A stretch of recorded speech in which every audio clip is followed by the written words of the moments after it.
Well, let's stay with this story and talk more Apple and talk to mobile analyst Horace Dediu. Horace, welcome. Apple's been slower than some of its rivals rolling out visible artificial intelligence features. Do you see today's announcement as Apple trying to catch up, or is it still searching for the next big thing?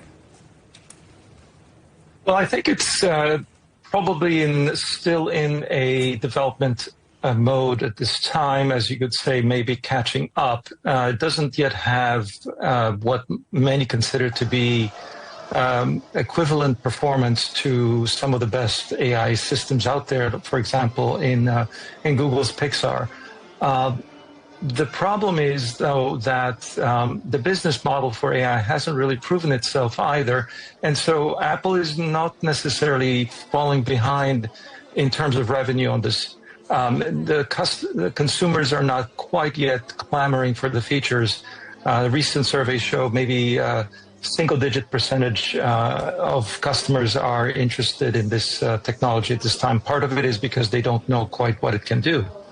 Horace, while you're speaking, we're showing some truly ancient pictures of Apple. I should explain, if you're sitting at home watching, shouting at your television, there are no new pictures yet. They're going to be rolled out in about 30 minutes or so, Apple keeping a very tight hold of their release. Horace, let me ask you about the Vision Pro, rather cautious rollout, and adoption seems so far rather limited. How important is the headset space for Apple's future, and do you think it's ever going to become a mass market product? Well, I think Apple does consider it super important, and the reason being that it's the next leap in user interfaces. Let's not forget that the history of Apple has been mostly punctuated by the release of new interface methods, from the mouse for the original Macintosh to the scroll wheel for the iPod, and finally to the touch screen or multi-touch for the iPhone. Each of these allowed it to enter into a new phase, develop new platforms and new entire ecosystems, which led to its current value.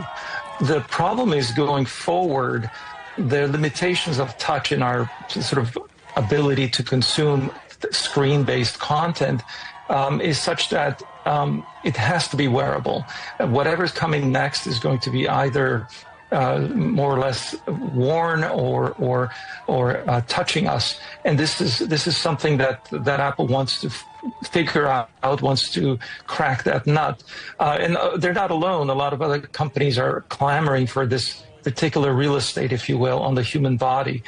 And the answer to the question of its sort of time to market and success there will depend a lot on price, which is far too high today, and in terms of performance, by which I mean its lightness and its wearability, and that is not the case with the current Vision Pro. However, the current Vision Pro is finding solutions in enterprise and healthcare, particularly in surgery. And those are really remarkable applications, which are arguably very, very consequential. However, again, this is not a volume business, and it's very atypical for Apple to be entering into an enterprise as its primary foothold market.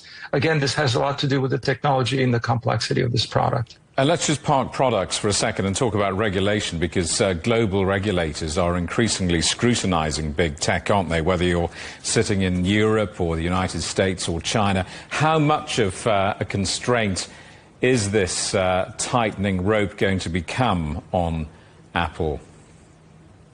So far, I think they've been able to mitigate a lot of the constraints that they've encountered, either through workarounds or through making minor concessions, changing a few terms here and there in their contracts. But the pressure has been there primarily. Let's step back and understand it's because Apple has over 2 billion active devices, which translate to probably 1.5 billion users.